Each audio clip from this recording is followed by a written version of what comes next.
Magandang araw po, welcome po sa aking channel, Love9 TV. Patalasasan po, meron po ba kayong mga properties na napapabayaan or non-performing assets? Plan nyo ibenta, pero wala kayong oras sa pagbenta nito. Kung ito'y pagkakatiwala nyo po sa amin, tawag lang po kayo sa aking numero, usap po tayo, gawan ko po ng video for free. Yes, libre po, wala po kayong babayaran.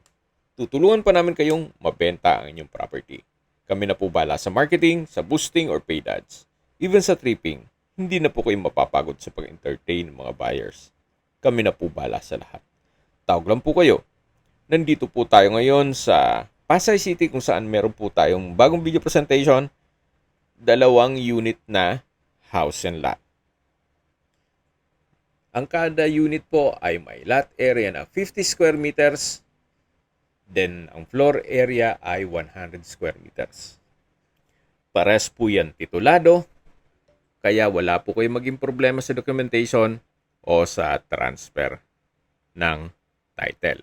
At please manage your expectation, gawa ng hindi po ganun ka lapad ang daan dito.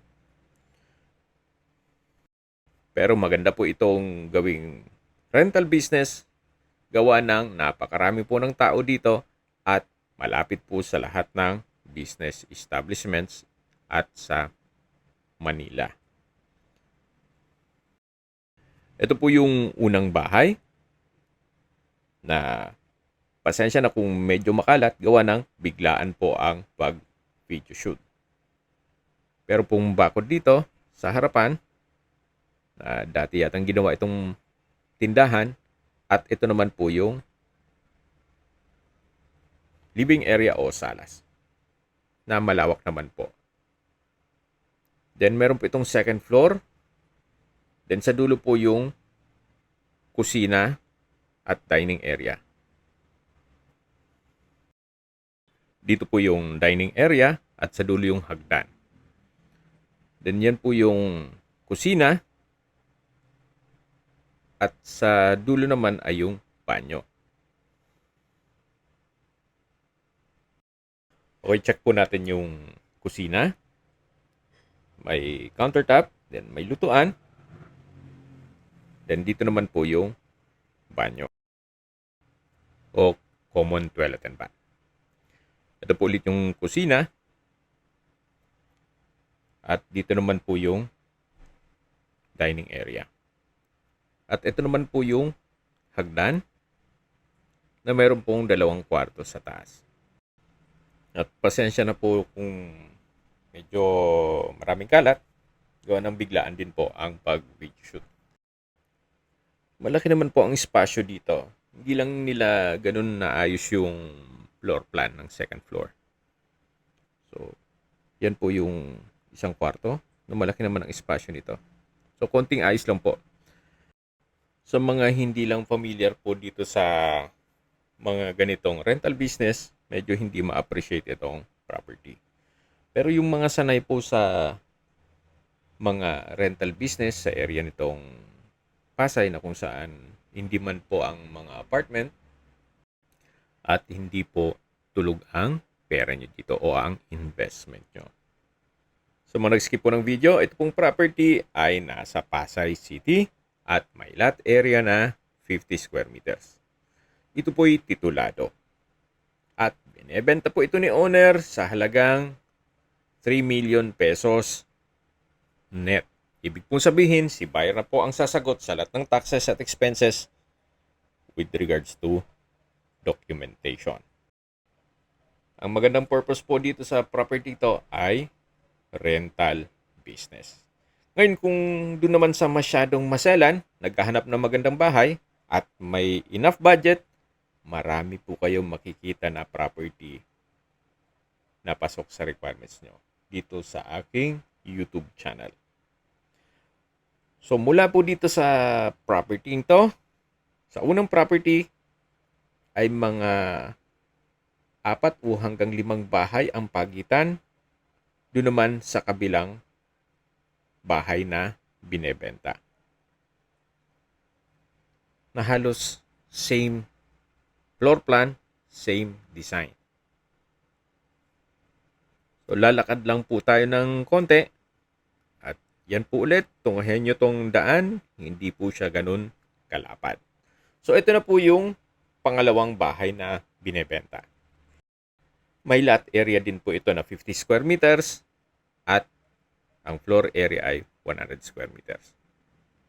Titulado din po ito, kaya wala po kayong maging problema sa documentation o sa transfer ng title.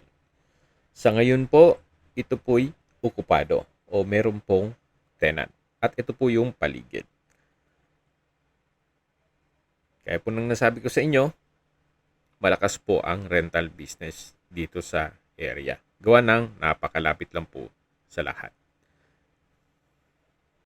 Hanggang ground floor lang daw po tayo, sabi ng tenant, gawa ng may natutulog sa taas. Pero 2-story din po ito.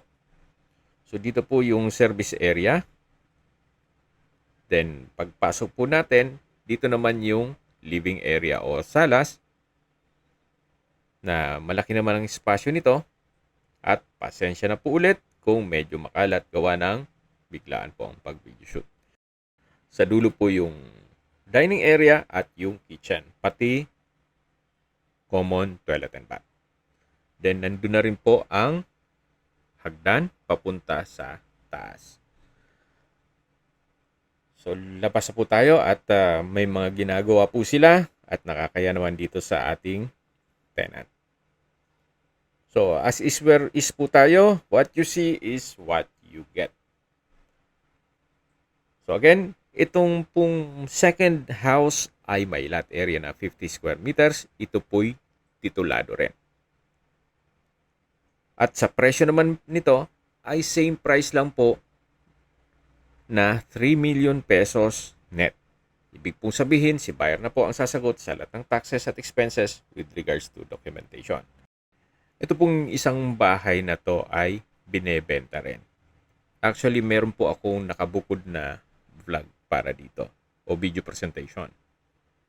May lot area din po ito na 50 square meters at ito po ay corner lot at titulado.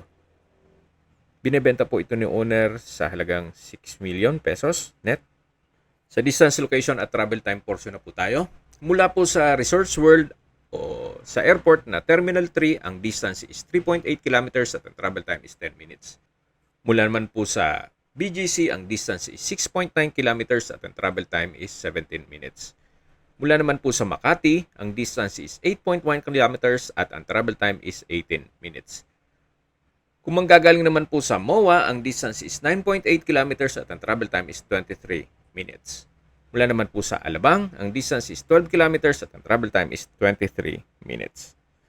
Kung may mga katanungan po kayo, tawag lang po kayo sa aking numero. At sa mga kababayan naman natin nasa ibang bansa, meron po akong Telegram. Sa mga iPhone user man, iMessage. Meron din pong Imo, Skype, Viber at WhatsApp. Same number lang po, 0917-316-3399. Sa mga nagtatanong naman po ng aming Facebook, meron po aming Facebook page na Nov9TV at Facebook Reels Video. Meron din pong TikTok at Instagram. May ibang YouTube channel po kami na The Nov9TV channel at Nov9TV Listings. Sana po naibigan nyo ang video presentation. Paki-like and subscribe na lang po sa aking channel para ma-update din po kayo sa aking future listings. Kung sakali po hanap nyo yung mas malaking sukat ng lupa, meron din po kaming ibang listings na pwede nyong pagpilian. Huwag po kayo mag-atubiling tumawag sa amin, then let us know your budget para malaman namin kung anong property pwede naming ilok sa inyo.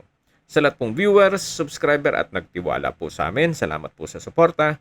Ingat po kayo lagi at yung pamilya. Maraming salamat po.